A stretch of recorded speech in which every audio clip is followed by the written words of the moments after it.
Welcome to our new series, the 200 Movie Challenge. Our goal this year is to watch 200 movies that we haven't seen yet. If you want to listen to the full podcast where this clip is from, the link will be in the description.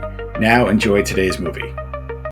But Soto, what is your first movie? And I've never even heard of this movie, so what was your first movie and why did you decide to watch that? Let's get this right out of the gate. Well, you know, um, there are movies that are free on Amazon Prime, and I had seen this come up on my feed. It's a 2013 movie, and I'd seen I really like Tom Hiddleston. I think that's how you say his name, and Tilda Swinton is also in this as well. It's Ooh. a movie called Only Lovers Left Alive.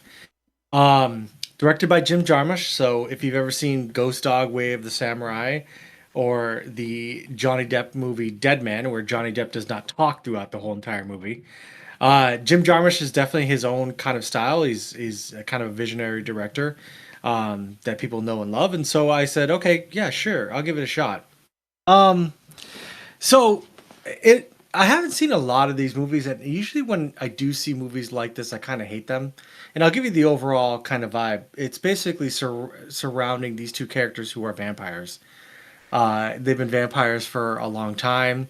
Um, Tom Hiddleston's character is kind of a reclusive musician vampire who's just kind of depressed and wants to commit suicide, which I find kind of funny for a vampire. And then Tilda Swinton is just, just an awesome free spirit, and she's great too.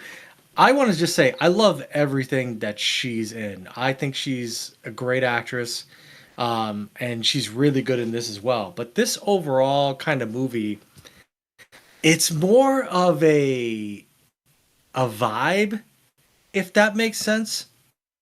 It's very meditative.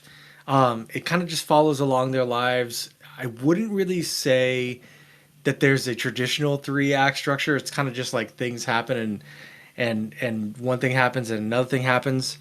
And usually I hate that. But I just really dug the vibe of this overall movie, and I love the characters. I love Tom Hiddleston and Tilda Swinton's chemistry in this together too. I'm a big fan of vampires. Obviously, I've talked about that before. Just saw Sinners recently, so I've always liked vampire lore in general. But I think that this just did it in a very non-cliche way. They're cliche vampires. They still get burned by the sun and things like that. But I think that it was just handled in a very cool way. I kept thinking that this movie was being that the location was in a third world country, but it takes place in Detroit. And so there are parts of Detroit, speaking to what you're talking about with lower income schooling, but there are parts of this country that are literally look like third world countries.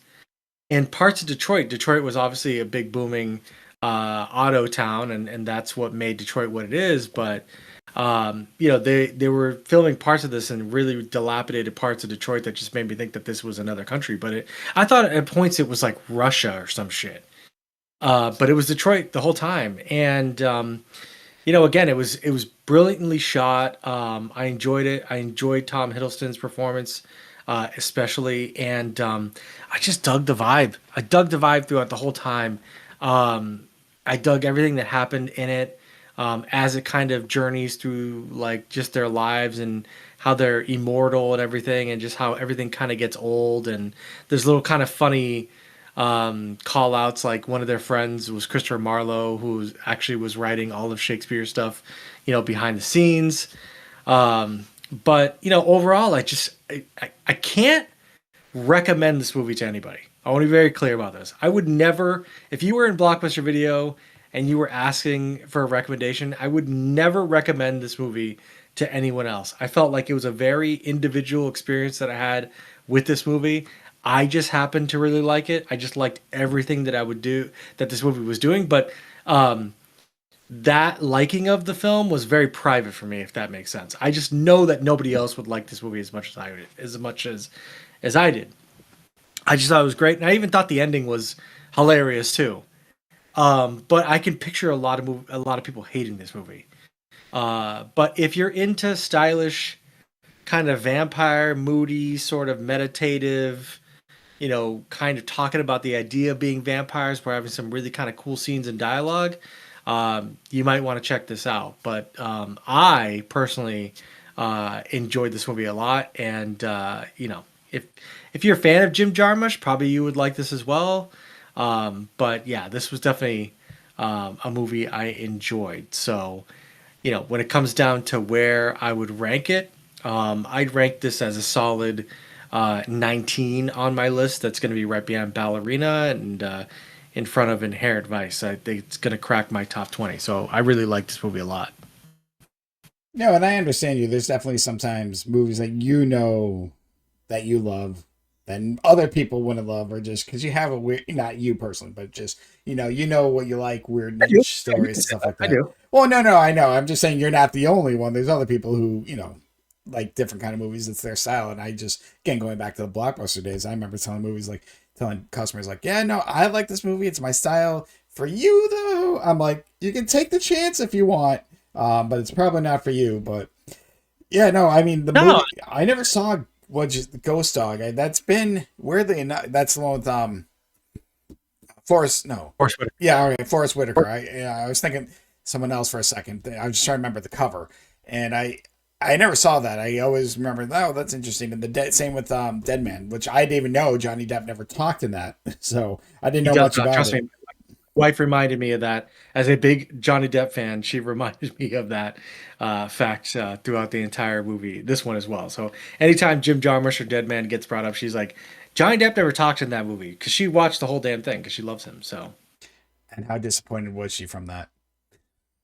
I think she was fine with it. Oh, okay, I mean, she just got to stare at his pretty face, which she loves Johnny Depp. But I mean, to your point, you're right though. It's like we always talk about when we're talking about movies. It's kind of like where you're at, when you step into that river and who you are at that time when you see it.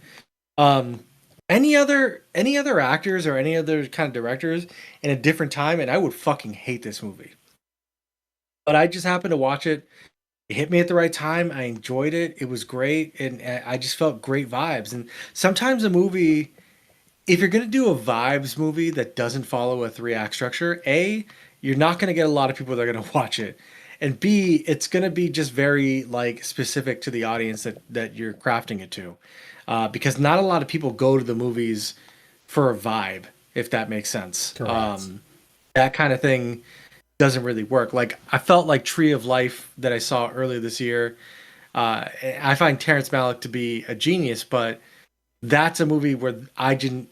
That's a vibe movie, and I didn't gel with that vibe at all. It didn't hit me. And again, you only bring who you are to every time that you watch a movie, like who you are at that point, who you've ever been your whole life.